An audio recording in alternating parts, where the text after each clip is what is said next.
I've had so many people ask me if I think they would be a good therapist. While obviously I don't have the answer for anyone, I do have some thoughts about the kinds of strengths needed to be a truly effective therapist, which I think happen to align with the qualities needed to enjoy the work. So if you're thinking about becoming a therapist and are wondering whether it might be a fit, this video is for you. So let's dive in.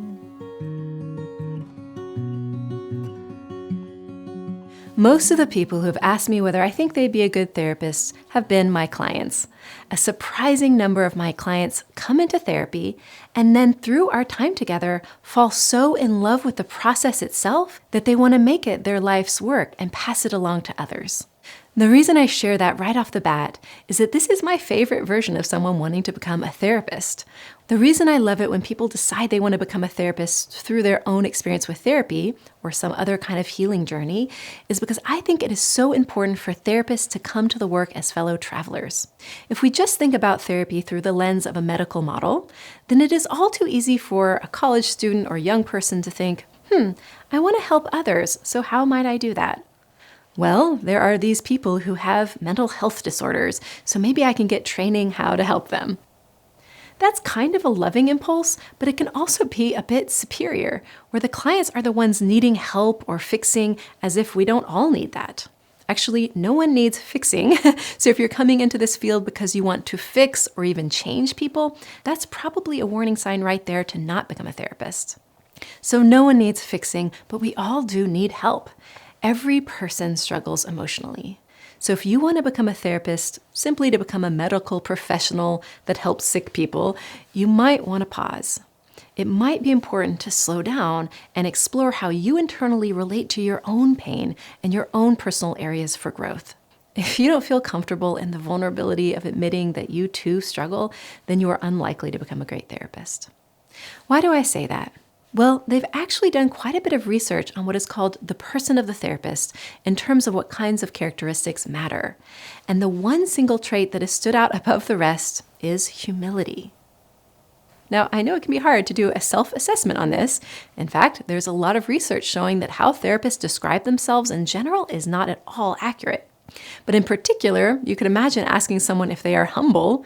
It would probably be the least humble to rate themselves the best. I know I'm in the top 1% when it comes to humility. No, but seriously, perhaps a better way to assess yourself is to wonder, do I allow myself to doubt myself? Or do I tend to assume I'm always right? In the research, they call this professional doubt. I mean, there's a type of confidence, at least persuasiveness, needed to be a good therapist, which we'll talk about later.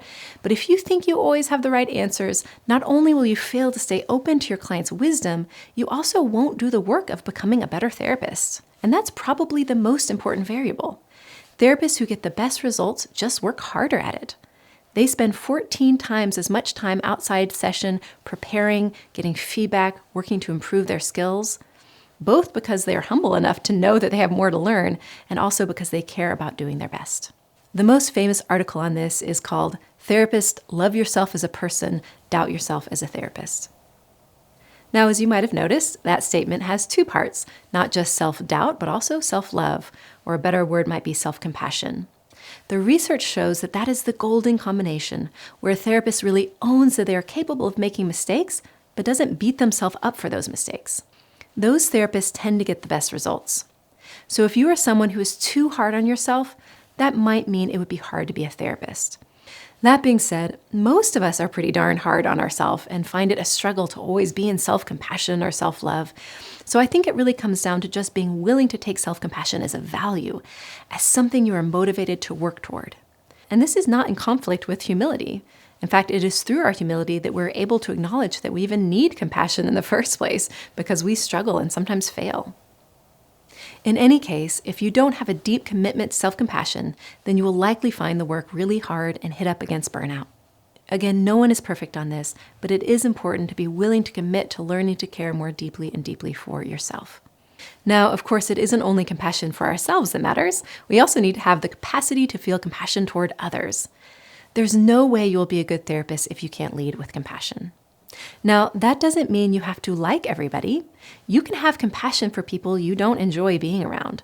The important thing is that you can see their innate value and simply care about their pain. That's how compassion is defined, as the desire to end suffering. I mean, you probably will be a more successful therapist if you do tend to like people, but that's not as essential as having compassion as well as patience and understanding. If you are wondering if that is you, one question you might ask yourself is, do I believe everyone is doing their best? Are people basically trying? Now, the good news is, the more you learn about the brain, the more you will find it easy to believe everyone is doing their best or trying. Because once you get into the science, it becomes clear the brain actually can't not try. But for now, as long as you generally think most people are trying or doing their best, that's probably enough. On the other hand, if you're married to having a cynical view of human nature, especially if there's any flavor of moral judgment that gets mixed in, then this field might not be for you. It is really essential in this work that we're able to see people struggle and not morally judge them for it. If we're judging, we are not healing. So I guess so far I've been covering more of the emotional qualities that a good therapist might need, namely humility and compassion for themselves and others. So now let me cover some of the more mental or cognitive pieces. The first more cognitive component that is necessary to being a good therapist is curiosity, specifically curiosity about the human mind. Some people are just more curious about human nature and how the mind works. And my guess is you know whether you are one of those people, someone who's interested in the inner world. If that's the case, you're probably someone who self-reflects a lot and wonders about what makes people tick.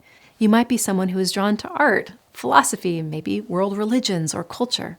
You probably love learning about different kinds of human experiences and what motivates us. So the first more cognitive component, and certainly the most important one, is simply curiosity about people and their lives. Okay, now, do you have to be smart to be a therapist? I mean, probably the short answer is yes. I kind of hate to say that because I hate intellectual snobbery, but there probably is at least a certain type of intelligence needed, not necessarily a traditional academic type. It probably doesn't matter whether you did well on standardized tests, for instance. In addition, a good therapist doesn't need to be good at math or spelling or history, but there are a few kinds of gifts that do matter. One is just being able to track complex ideas and see patterns. Now, this is less important if you want to do a more manualized type of therapy like CBT. But if you want to do deep healing work or experiential work, then being able to hold some complex theory in your head so you can stay oriented during the process does take a kind of mental clarity and capacity for discernment. Depth work really takes a balance of emotional and cognitive intelligence to keep things organized and moving deeper. Now, beyond a comfort with complexity, the other particular type of intelligence that is really helpful is verbal intelligence. And this is important across many types of therapy, at least talk therapy. But let me backtrack. I know I said humility is one of the few characteristics that has been linked to outcomes, but there is another strength that shows up in the research as well. And that is simply strong interpersonal skills. Now, some of that comes down to more emotional intelligence, like being able to be warm, empathic, collaborative. I'm drawing here on Tim Anderson's research around facilitative interpersonal skills. But some of the skills he notes are more cognitive, like, for instance, what he calls verbal fluency. Verbal fluency simply refers to the capacity to express oneself clearly, to take all that is here and find a way to put it into concise and clear language.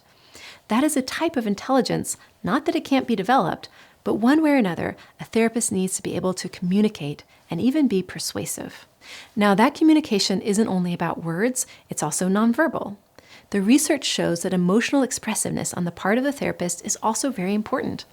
And we don't realize how much neutrality is read as negative. Neutral faces are not read as neutral, for instance, they are read as judgmental.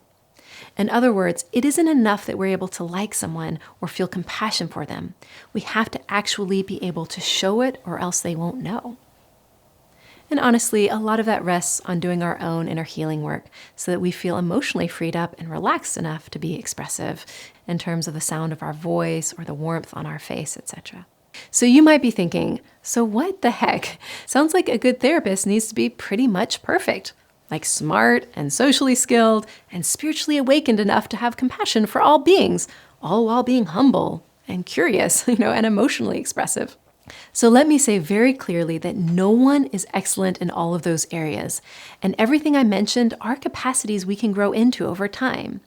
I mean, yes, if there are any of those areas where you can honestly say you really struggle, like you just aren't that compassionate, you aren't very warm, most people don't feel liked by you.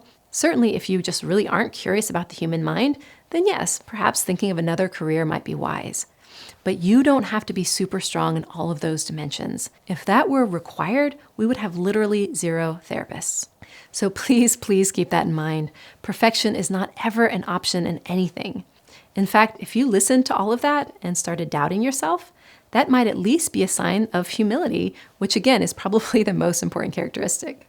Especially if you know you are willing to use that humility to work on those areas and try to improve over the course of your whole career, because really most of it comes down to how hard we are willing to work at it.